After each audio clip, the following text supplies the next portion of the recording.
15 contractors na nakita natin, meron po bang link sa mga government officials, especially po sa mga congressmen na nakaupo, sir? Wala na ba talaga tayong investigative journalist ngayon dito sa Pilipinas? Trabaho niya yan. Look it up. We are going to look at it also.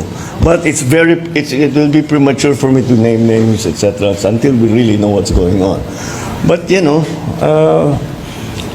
go out there. Tignan ninyo. Talk to the people. We need to hear from everyone. And